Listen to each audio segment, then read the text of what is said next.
Assalamualaikum warahmatullahi wabarakatuh. Berdoa dulu.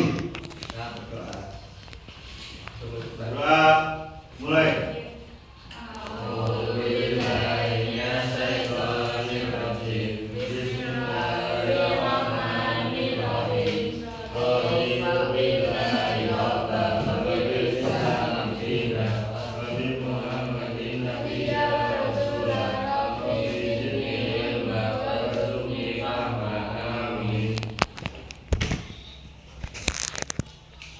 Buka LKS kalian halaman 49. 49.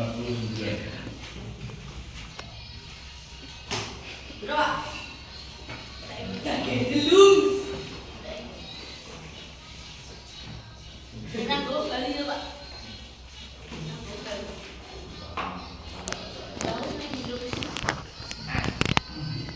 Melanjutkan pertemuan kita yang kemarin Berapa?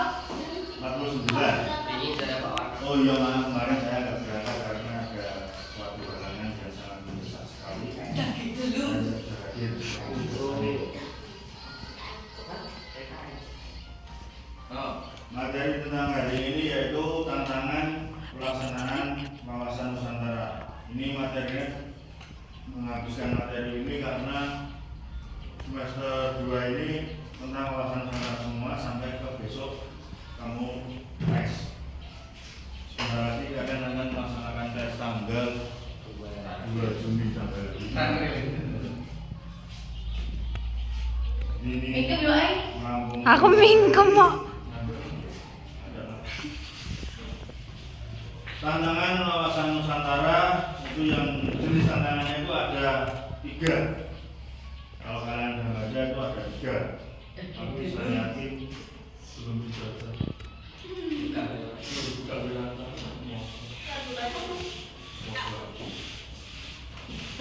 Yang pertama, jenis-jenis tantangan pelaksanaan wawasan Nusantara. Yang pertama jenisnya itu tantangan eksternal dan yang kedua internal. Kalau yang eksternal itu berasal dari luar. Jadi ciri-cirinya kalau eksternal itu luar, kalau internal itu dalam. Ayo di sini yang eksternal itu ada 4. Tantangan dari luar berupa serangan bersenjata, terus masuknya paham-paham ekstrim, masuknya budaya-budaya asing, dan serangan cyber. Itu pokoknya di situ. Yang di sini yang saya garis bawahi yaitu tentang budaya-budaya asing. Budaya-budaya asing yang masuk ke Indonesia pada zaman sekarang sungguh sudah sangat memprihatinkan. Contoh gampangnya, misalnya rasa adol-adol kayaknya yang ini ono ini bareng moni tahu itu gaya perempuan pakaiannya sangat-sangat bisa dikatakanlah sangat minim. Kalau ini pambiru dadi wis dulu mbok kuwi ketok udel lah mbok you can see You can see itu bahasa Inggris, artinya you can see kamu dapat melihat. Kel itu apa? Jadi kambingnya sangat minim.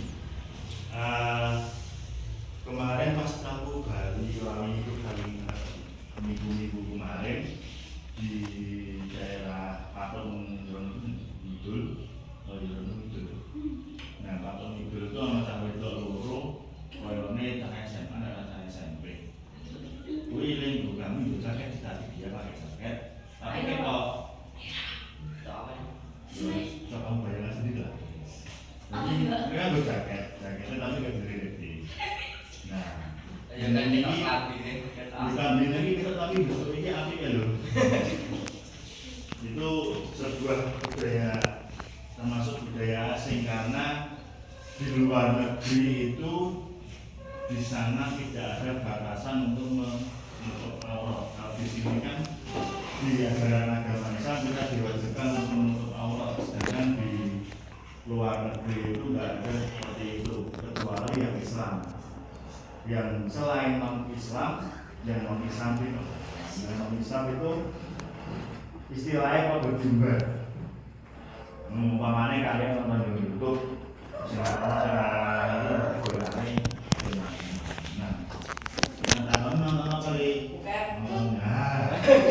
Astagfirullahaladzim. Itu salah satunya sing delok kuwi mesti. Nah itu yang sebenarnya harus kita jauhi karena tidak sepatutnya kita seperti itu.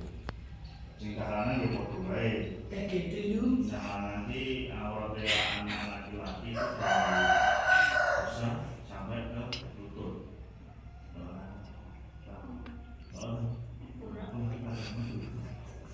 Dari itulah kalian jadi kalau jalan-jalan janganlah membuka celana.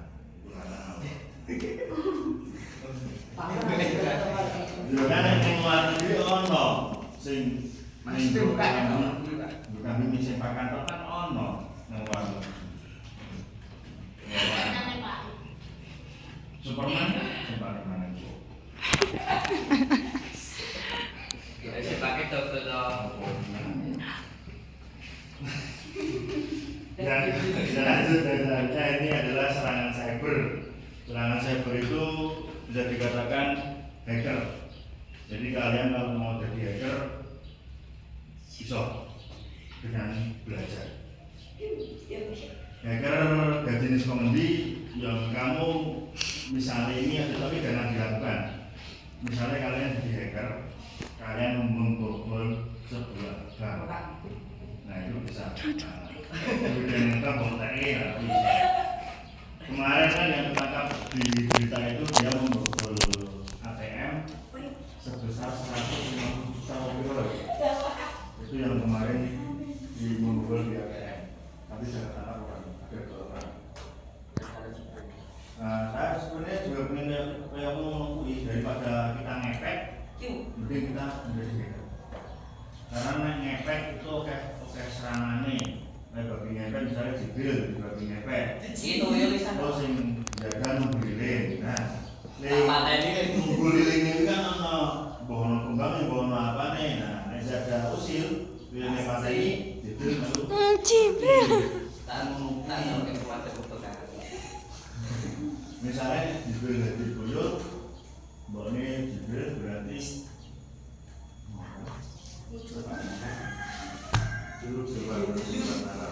Bos. Yang kedua, tantangan internal. Tantangan internal di sini ada 5. Munculnya kelompok-kelompok bersenjata, kayak teroris. Terjadinya perpecahan, perselisihan dan sikap bermusuhan antar kelompok. Yang ketiga, aparat penyelenggara negara yang tidak amanah. Yang keempat, sikap nasionalisme makin memudar. Yang terakhir, tidak bisa dalam menyikapi pesatnya perkembangan teknologi komunikasi. Kalau di sini, yang kedua ini terjadi perpecahan perselisihan atau permusuhan. Kayak anak-anak kelas 1 kemarin, mereka kode-kode haji kadang sejauh dulu, tanggal nih juga dengan dulu nana. Sebenarnya itu nggak bagus. Kemarin tindak lanjut dari para bapak ibu guru sudah di ultimatum anak-anak tersebut. Jadi misalnya kok terjadi sekali lagi ada peringatan keras, kemungkinan mereka disekolahkan masuk ke sekolah selama paling tidak 1 minggu.